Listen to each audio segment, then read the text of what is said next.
if it will. Well, wait, we almost got Hey, it says I'm live. All right. Well, whenever you're ready, Dave. Well, I think that's some announcements, don't you? Can do that. That wouldn't hurt. Salutations. Salutations. Just don't get on that cable there. Don't touch the cable. Don't touch the cable. Okay. Welcome. Dave. Hi, Dave. Hi, The October Dave. 2019 Omaha Linux Users Group meeting. My name is Dave Thacker, and I'm a volunteer wrangler for OLUG. That's a good way to put it. Yeah. So tonight our presentation is from Aaron Grothe and on Bedrock Linux. We usually talk about things that happened during Linux, around Linux in the last month or so. The only thing that I can remember right now is the fact that CentOS actually finally released 8 and then is now going to change to a Rolling release. Optional. You don't have to you can pick your points. So Brian, who's too lazy to come tonight, Yeah. he texted me this ZDNet article with the headline of Linux to get kernel lockdown feature, new Linux kernel lockdown modules, limit hypervision users from tampering with some kernel. Yep. That's all I know. Yes. My cybersecurity department will be all over that. Some of the stuff's already been in various kernels over the years. It's from the Merit or whatever. I can't remember the guy who works for Google, but it can either do integrity or confident or privacy.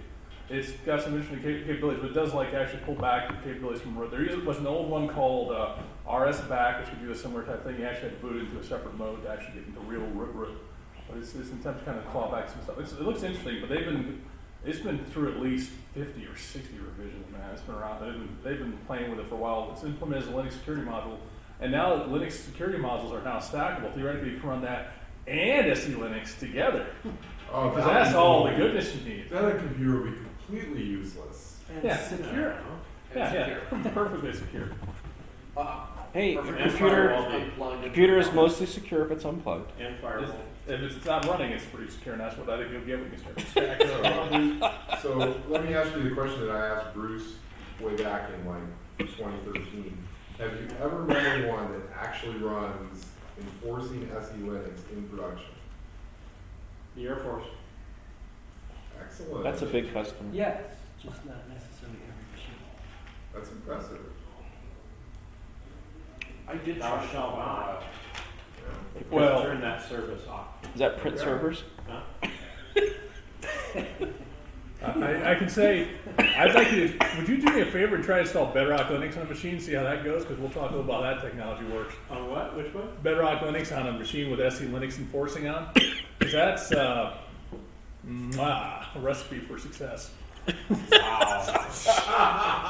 Well, you'll see why when I start talking about it. I think that degree of difficulty is past me right now. So, okay. Anything else? Any interesting things that you guys know? Who's talking next month? I'm going to talk next month. And then And December it is could what? be the upstream of Satellite 6, or it could be something else, depending on how things go. Well, I'm woefully uninformed about Satellite 6. What do they call Well, the open source? Satellite 6 is a Did they update that? Put it up in the name for new version? Spacewalk was the Satellite 5 Oh, yeah, I don't know if upstream. They're not. Satellite 6 is. So it's a Red Hat thing. Think of every possible automation piece of the pie, and they're in there. Catello, Campbellton. These are all new these words. things. Huh? These are all new words. I don't know Yeah. Catello or Handlepin. Please don't kick me out. Foreman. All kinds of things. Look like Foreman with a potatoes. G? There's some Puppet in there. That I've heard of. So, Nice. The upstream is kind of interesting to put together. Nice. So hopefully I'll be working with that. And if that'll be another plan, I'm sure. Okay, are you ready, Aaron? And then December is what, our lightning talks? Everybody's Yeah, looking forward to? lightning talks and snacks. Mm-hmm. That's good. Adult beverages. And adult beverages. So, yeah, no, I'm ready to go. All right, take it away. Alright. Wow, this is even slower than I even hoped for. Alright. So Bedrock Linux. Every presentation needs a thing, so I came up with waiting. Come on, baby. Don't do this to me now, baby. Alright. Well, Your Lily put your mouse pointer is kind of giving you the wrong finger. Lilliputian up there is sucking down all your cycles. yeah, we're going to close that window. I wanted to show you the Lilliputian Can thing. you pause it? I just terminated it, so hopefully that will take care of it. Is that little green circle?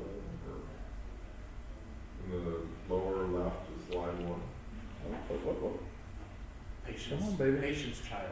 Yes, This yes. is how you have longer presentations, is just have the machine be slower. You want to How's my time? I'll bring a 386.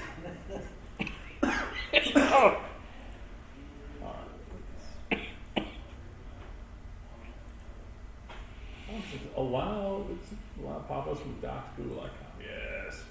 Yes, you love me, I love you. It's all good. All good. Says Firefox for the win. I love Firefox sometimes. Alright, so we're going to read off the small version, so we'll be fine. So, come on, baby. This is amazing. Don't get too quick. I know. You're going to mess it up. Alright, Do you have a spinning disc in there? what? Do you have a spinning disc? Or Yeah, it's a spinning disc. I don't know why it's. Is it feeling okay? I don't know. It's a reasonably new laptop. It was probably a couple weeks ago. A couple months It's ago. usually when they fail within Yeah. the first few months. All right. So the introduction. While we try to see if we can pound through this thing, let's close some windows. Let's close everything we can. Let's make it happier. So we can make it happy. Come on. So if you have any questions or comments, we're probably going to have some breaks throughout. Between slides would be a great time. If we get to the second slide, it's, I cannot believe this is this to me. All right. So, come on, draw. Draw like you've never drawn before. All right. That's the problem. Yes. Bang. We're with you so far. Yeah. Come on. Take a breath. Can you pause your VM temporarily? Yeah, that's what I was. Oh, wait, I didn't finish reading. Can you go back? That's awesome. Wow. Oh, sorry. We're going to pause the VM, which should take 7 seconds, 10 seconds, 12, 14. Wait, throw the run wrench. Oh, Yeah, it's reality. Now the question will let us restore the VM. That's another Yeah, question. after all the work you did trying to get it back to a working state. But, all right. Well, running a 16 gig VM and a 4 gig computer is kind I'm going to get set aside for 2 gigs. All right, so Sorry.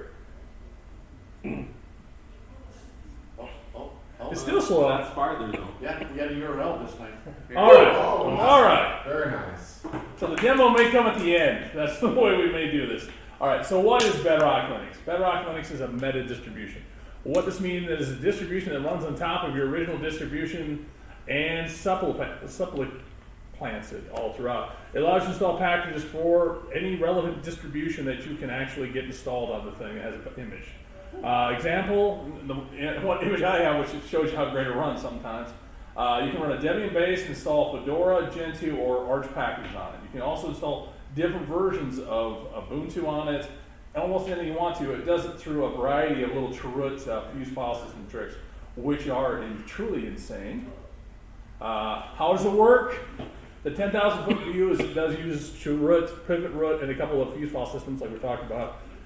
Fuse then connects all the applications together to a common /bedrock/bin folder to run them, and we'll do the demo a little bit later because I'll give it a minute here. So for the demo, this machine that will fire up again here in a minute. We have a Debian installed with Bedrock and the following strata on it. Oh, by the way, the individual distros are called stratas. It has Alpine, which gives you APK. I've got Arch, which gives you Pac-Man. I got Fedora, which gives you Yum. And I got Gentoo, which does you a merge. And it also has a Debian 10.0 Buster base. Let's fire it up. We got to. Now we've stopped it for 12 seconds. Oh, we got 2 of those running. Maybe that's all the problem. No, that's not it. So Yes. it does all this Chirut stuff, so can your users and applications, like you can put one application in the Gen 2 Yes. strata, Yes. et cetera? Yes. Okay, totally cool. Hopefully this will come back reasonably quickly. 0%. All right. Hey, this is going fast. Better math than last time, I like it. Yeah, let's go in the right direction, at least.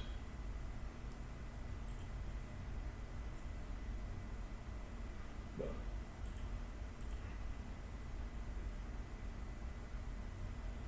Always those last 3%. Spark stays at 100 for as long as the whole bar took all right. enough of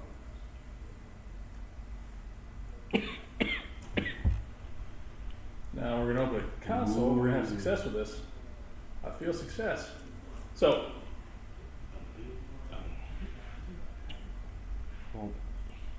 hey, Look at that. that's impressive. All right.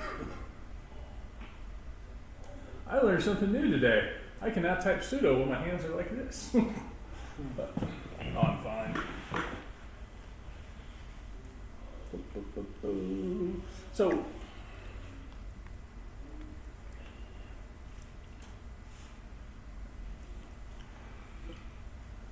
I don't know how this T-Rex. I think you got it wrong. All right. So here's the ones we currently have installed on Alpine Arch that like we talked about. Here's a quick example of the help options, and it just gives you a whole bunch of different options. Let's go ahead and go BRL. Which LS are we going to get? We're going to get the Debian version LS if we type LS, unless we'll also get that version of that. If we do BLR strat Gentoo LS, you get the Gentoo version of LS. Why does that matter? It doesn't. It's just interesting in its own right. For that part of it. So what we're going to do now is we're going to install a Gentoo package. What's Firewall? Firewalk is a tool that plays around TTLs to let you figure out whether or not you have to talk behind a firewall and stuff. Oh, nice. It's a package that existed only in Gentoo for the longest time. Nobody else had it. It's in some of the other ones now. Let's give it a shot. Emerge Firewalk. If you know anything about Gentoo, you know Emerge is a great thing. It's what causes all your problems and fixes most of them. And this is going to go real fast. I have no doubt of that. At what point? All right. Calculate dependencies. So it's actually going through right now doing all of this work. And then the only reason I come and knows it's about Gentoo is because it has the Emerge name on it. We can also we had different versions of apt and stuff on there. We could do BRL, Strat, Debian, or Ubuntu, or any other one we want to. I thought this one would go faster. But it's going to just chug away. While it chugs away, we will go on to our next thing is going to be AppK. Well, I think we do both at the same time, actually. Something that says you can. You're brave. Hey, anybody who runs Bedrock is a hero. Or has dependencies of it. How long has Bedrock been around? It's been around for about 5 years, actually. Nice. And the thing is, it is one of the unique versions. It's one of the unique Linux distributions. If you ever look at version numbers of it, and you see like 1.0 pre or whatever, do not install that version of it. Because initially it was like 1.0, beta 6, beta 7, beta 12. And then they went, oh hell, this isn't ready. Let's back it off. Now they're at 0.079. Are we still emerging? Yep. So it's kind of like a manic distribution. This is awesome. We're version 11. No, we're version 2. But let's. Outstanding.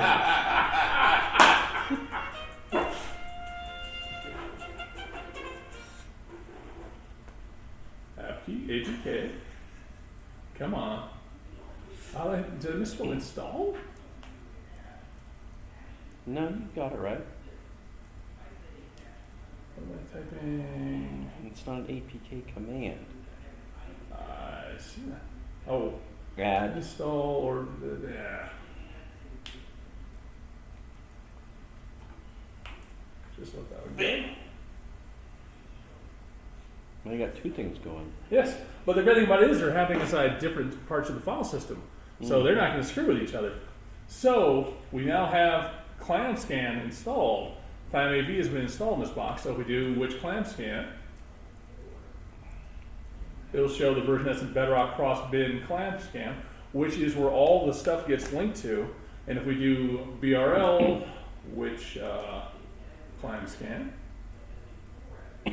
it'll show it's actually the Alpine version.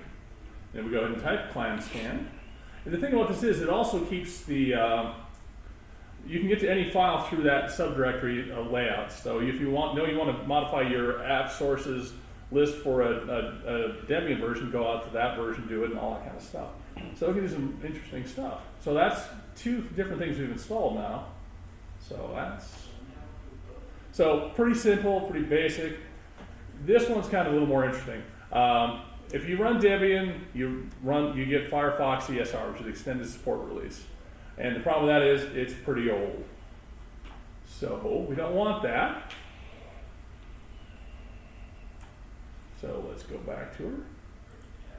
And it's going strong. So strong.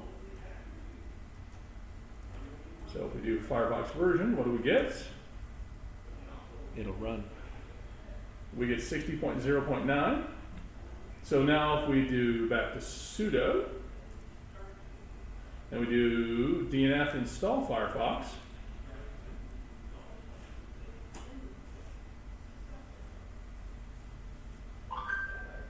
and give it a second, or two. Yes.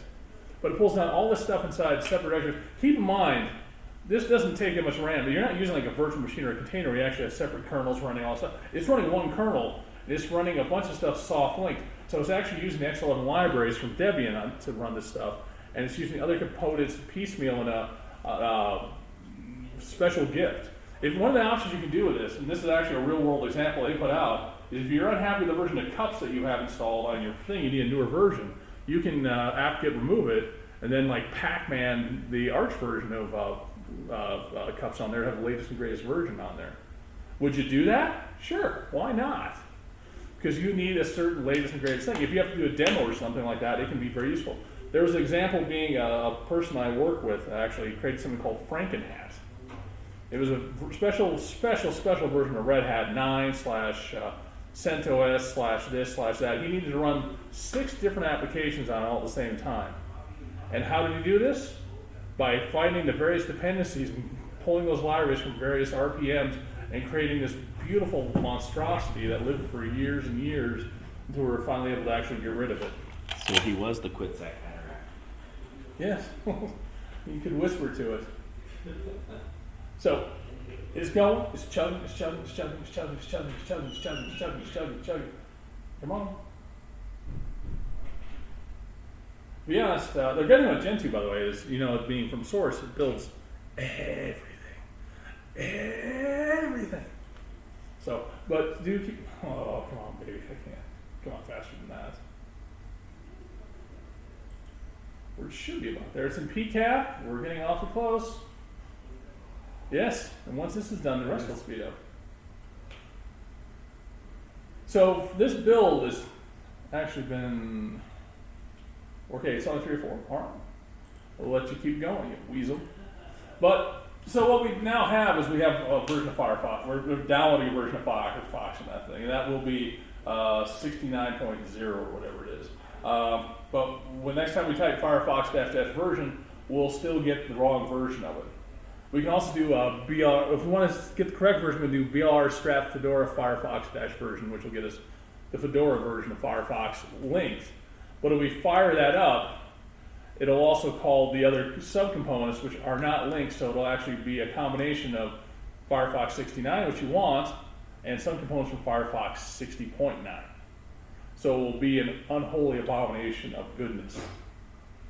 And the way you get rid of that, in that situation, the best way to do is probably remove the Debian version. So the apt-get remove Firefox, and once you do that, Fedora's version will be the default. It is actually able to work with X11 and stuff like that. It uses a little bit more memory because some libraries do get paged in multiple times, but for the most part, it actually doesn't use that much more memory except for the fused file system stuff. And let's see how this bad boy is doing. All right, so now we have Firewalk,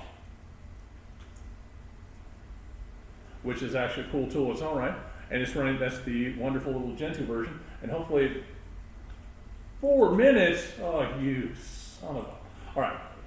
Well, that gives you an idea of what it can do, how it can do this stuff. So how do you install it? First, get a running Linux distribution. One of the ones that's supported by the way. Do not try this on one of the ones that's semi-supported because that will lead to craziness. Because it does a variety of different tricks on it. Some people say try it with Slackware because it's really interesting to see what happens. There's a lot of that in the various support things like, hey, will this work? I don't know. Why don't you find out? Hold my beer. Yeah. So the way you do is you get the release, get the relevant package. The 0.78 is what I initially installed in here, but I've updated to 0.79. Oops. Come on. Go ahead and run the install, which is just, of course, a shell and a shell you downloaded from the internet. How could that be bad? No PGP checksums on this bad boy. And you put -- hijack at the end of it. And you have to love the warning message in it. This option is not reversible. You have to type not reversible with an exclamation point at the end of it to get it to proceed. Nothing else will do. It cares about case, it cares about all of it. Then you go ahead and reboot, and you should have a system with 2 strata on it, Bedrock and the base distribution. Which is cool, because then you start listing all the available strata, which there are a lot of strata.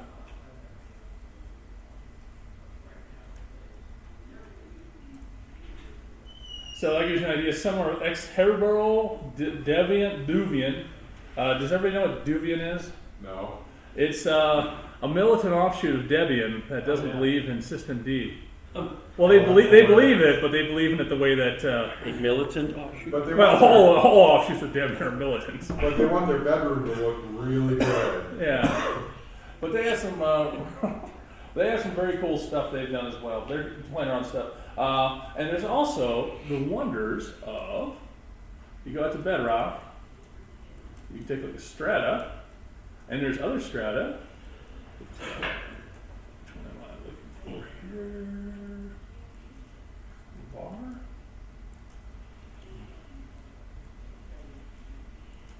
There's also, I'm trying to think of what it is offhand, but there's also a folder that lists all the other distributions. Let me see if this will work for me today.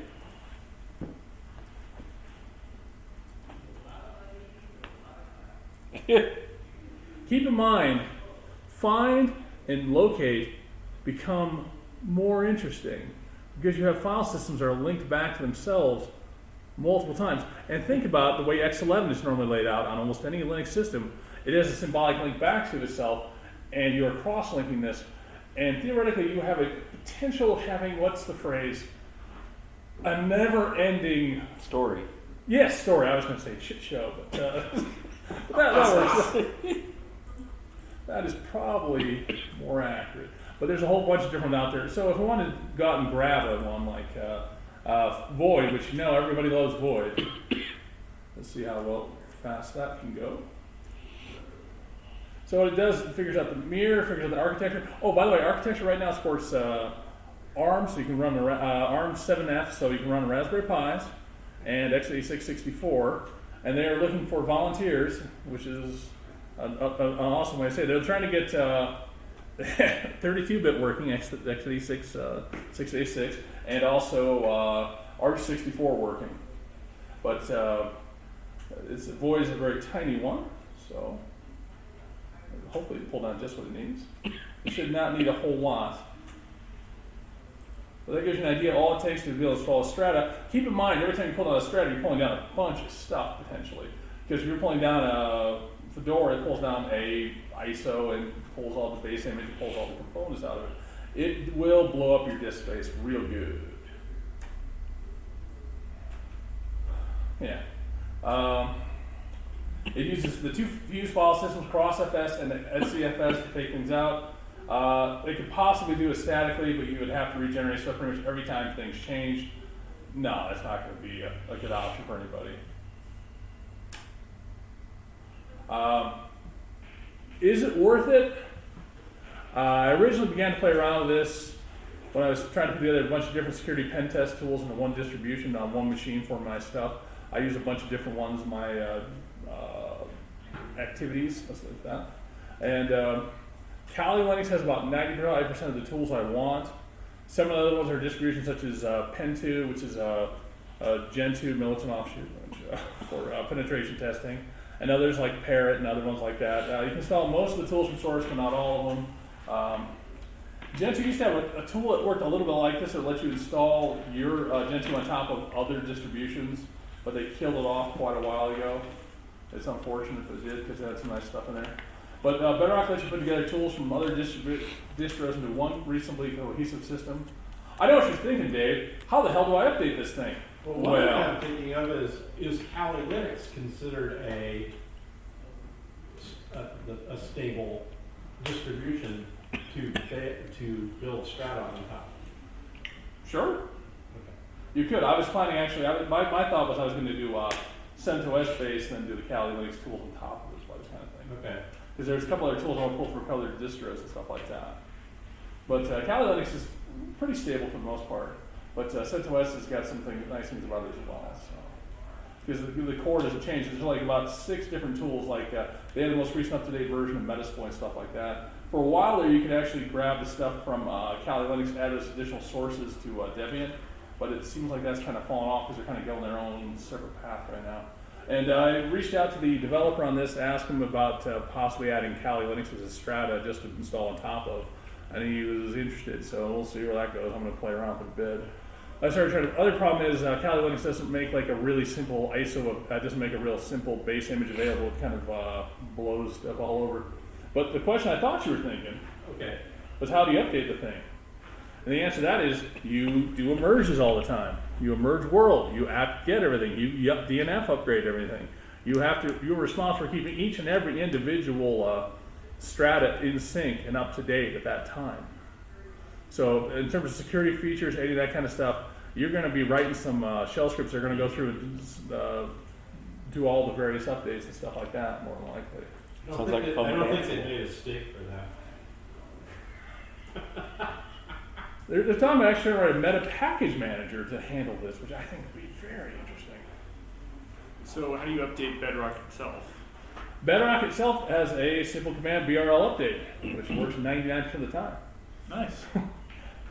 So it seems to work reasonably well. One thing we're going to do before we're done with this is we're going to actually blow it up, probably.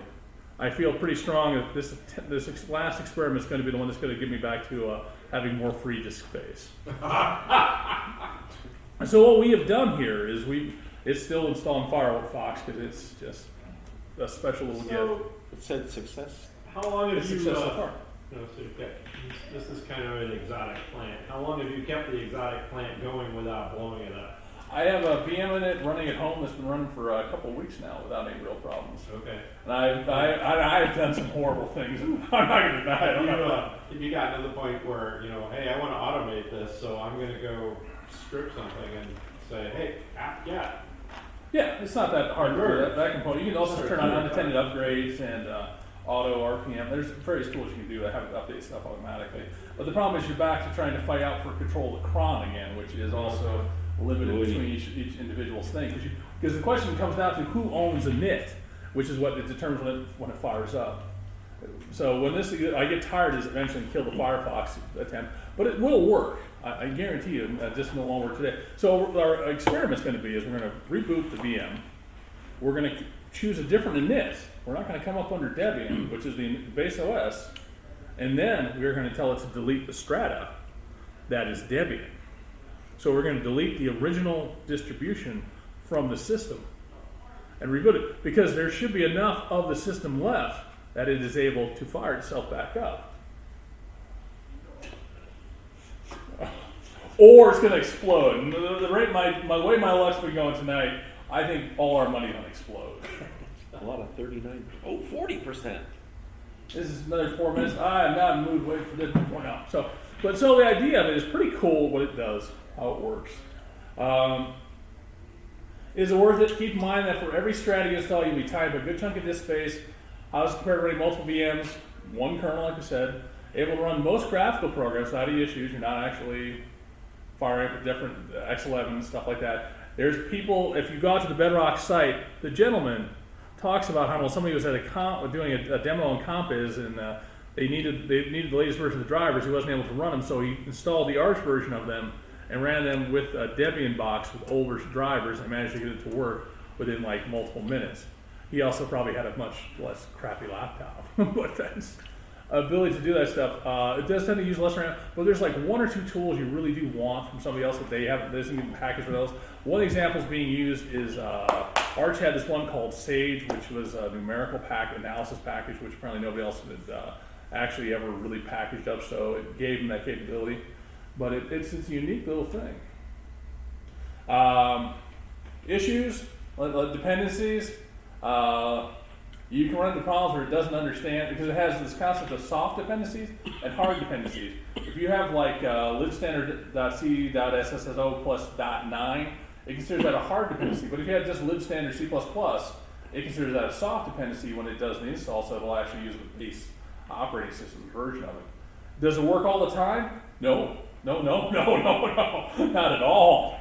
But what you can do in those situations, you can install that information into that strata, and it will actually resolve it that way. So if you do have dependencies that are missing, that comes up and says something about it, you can do that stuff.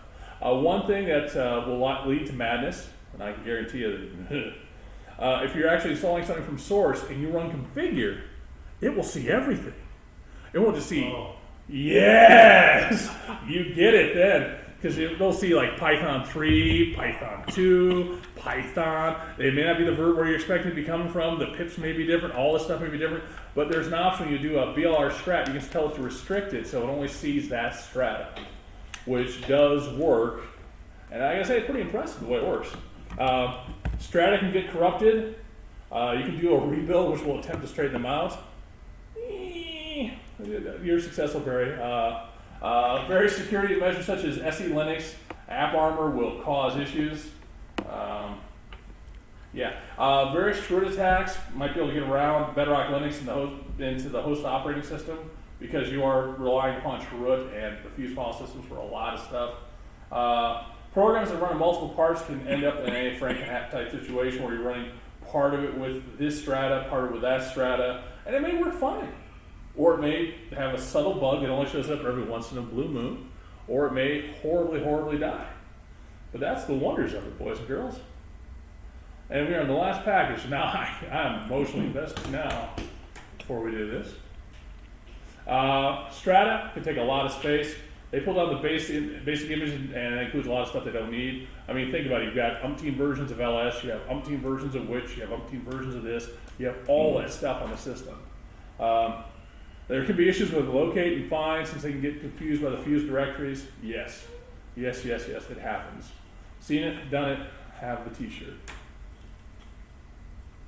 Some of the drawbacks, you've got to keep multiple strata up to date.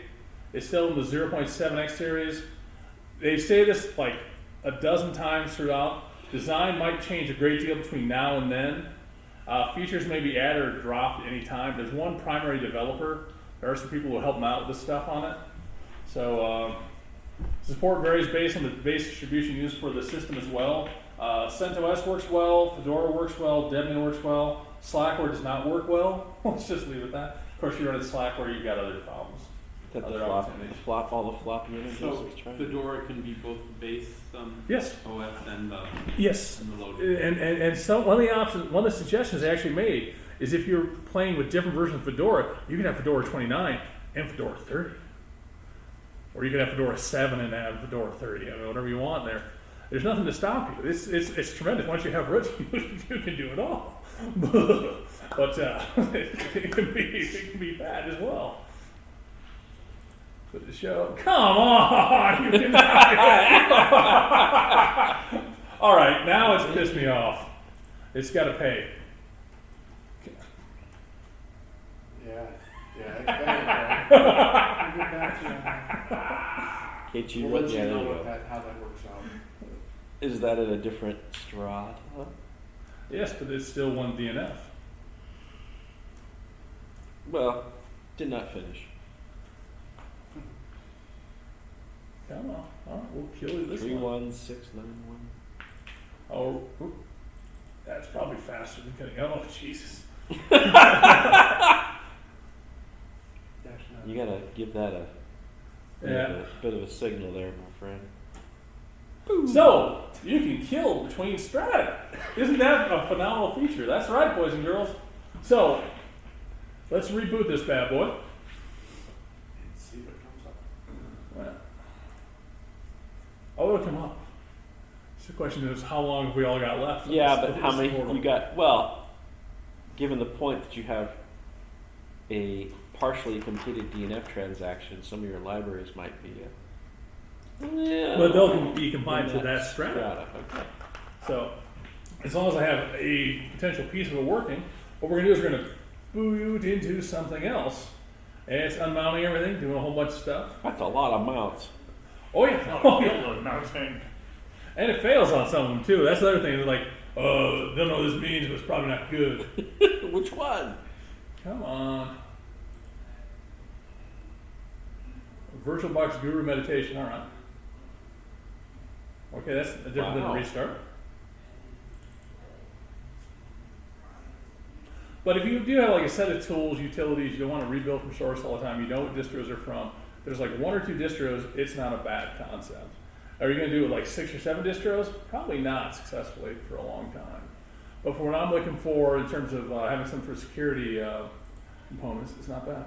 Is that a Celeron processor you have? So let's boot Debian. Now we're loading the initial RAM disk. And it's going to give us an option here in a minute. Spectre migration. Medication. Yeah. All right. So it's running into Bedrock Linux now. And we can choose which distro, which init we want to use. Let's do Arch. Because that's the way life is meant to be. So now, Arch is getting control of init. Arch is getting control of about everything. It's going to enable Debian as just a regular strata now. It should come up here in a minute. It should be faster because it's theoretically not going to be running X11 because I don't have the X11 libraries installed on there. I don't believe it. So I guess we'll find out in a minute here. But keep in mind, come on, that is going to be low. And control off to Arch Espen init. So he's getting full control of the system here. Boop. All right. So one of the things I'm going to do is get myself a new laptop here. All right, so we have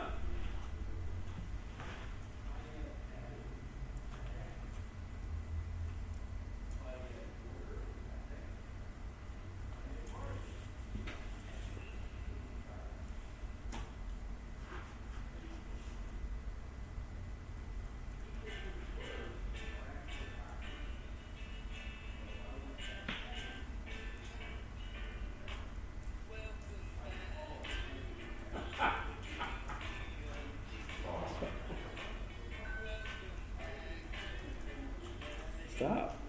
So it's running the Debian version of LS still because it's still seeing some of the components from that. Well, let's try BRL. Help. BRL. Do that. Remove Debian. Isn't that the base? It is the base. To disable and remove, use -D. Which terminated itself. Terminated. Yeah. It's supposed to be possible, but I don't think it's going to give me the love. I can act. Ooh. Can you still list the strata? Yeah. Excuse me. I missed a step on that. But,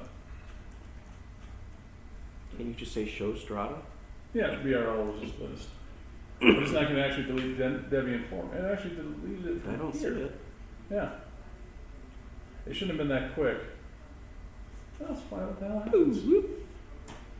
So the core being, it is a distribution that has a bunch of different logic in it. It's a cool idea in some respects. I mean, when you start looking at containers, stuff like that, it has some things that are pretty interesting about it. Come on, baby. Number 4 was Debian last time. Yep. And it was the default with the asterisk. But if you have certain tools or something like that, I also know another thing to keep in mind is if you're a developer and you actually do, it's going to give me it's still around. That feature may not be available in this version. Maybe it doesn't rebuild that menu. Oh, I should be able to see it. They may have whacked that feature. That was a feature they talked about in an older version, so it's enabling Debian on me. But it gives you an idea what it can do. Theoretically, the capabilities are there. So the question is, how many different utilities are there in any distribution that you are missing? And between Arch, AUR, and all that kind of stuff, you can get most of what you need in Arch. Or if you install various repos inside Debian, you can get a big chunk of them there. But if you're doing development and you're developing cross-platform for different systems, want to test stuff, that's actually kind of nice because it actually beats in some ways using VMs if you want to have the same source code base, all that stuff being compiled up.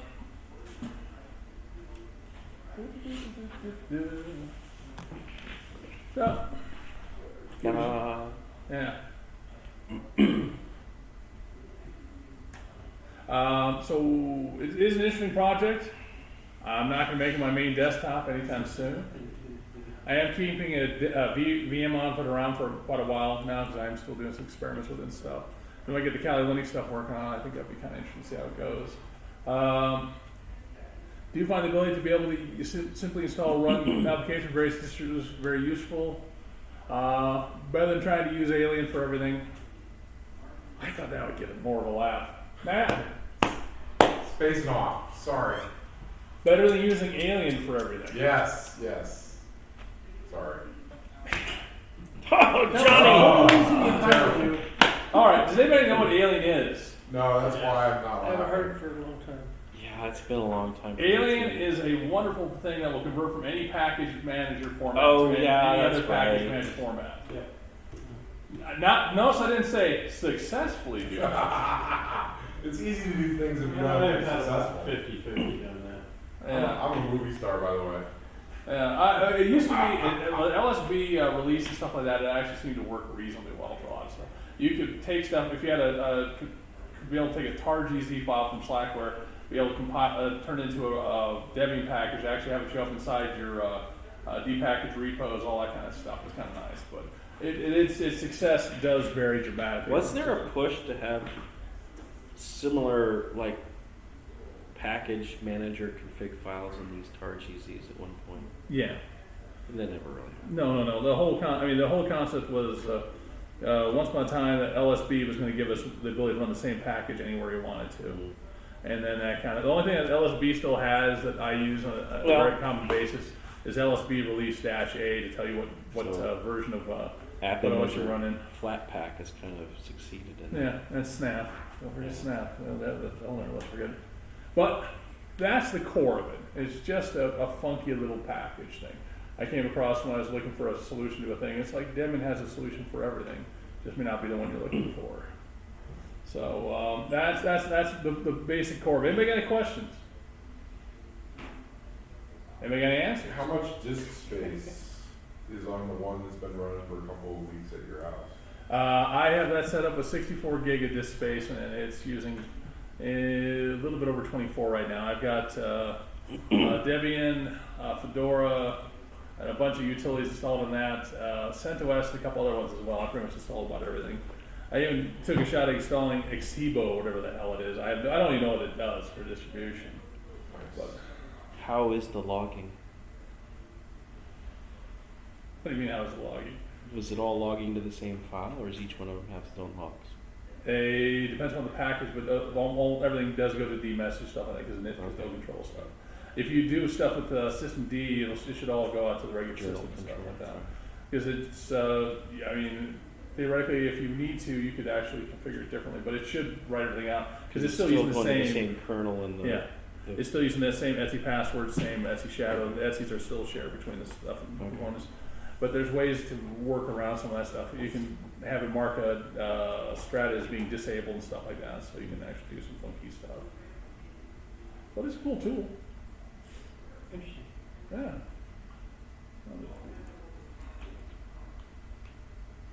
Oh, you want to answer? 42. Works. I really suck at that password like this. It's always the third try. I've got it. The good thing is, since it's taking so long, I don't know if it's actually was successful. Keep typing. Come on, baby. You can do it for me. Come on. Give me one last thing. Do you have any requests for songs of your? So that gives you an example of what it does in terms of the wonders of its ability to load. You'll see some funky stuff in the logs, by the way, because it does get confused by some of the file system stuff can get confused. By the way, the fuse file systems work. You'll see some stuff getting odd as you normally wouldn't expect to see stuff, but it's an interesting concept. Now the guy is one developer basically doing it, Paradigm something or other, I can't remember his full name, but he's been doing it for years. I mean, he has a couple talks on his website as well. Come on.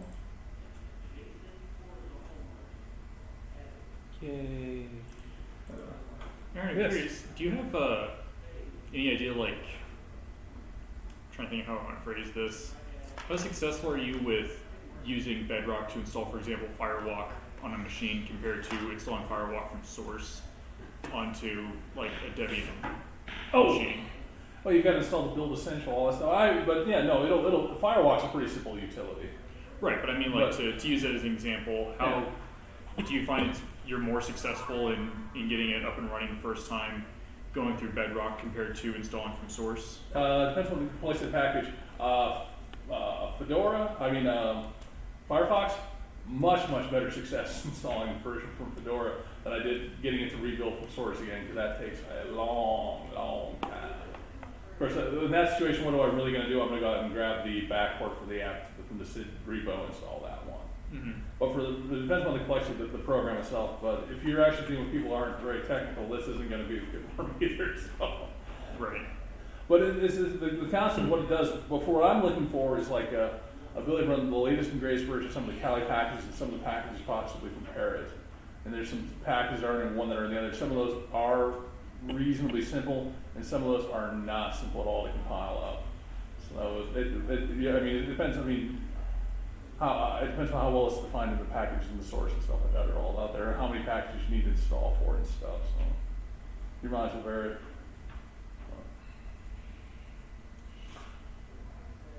What?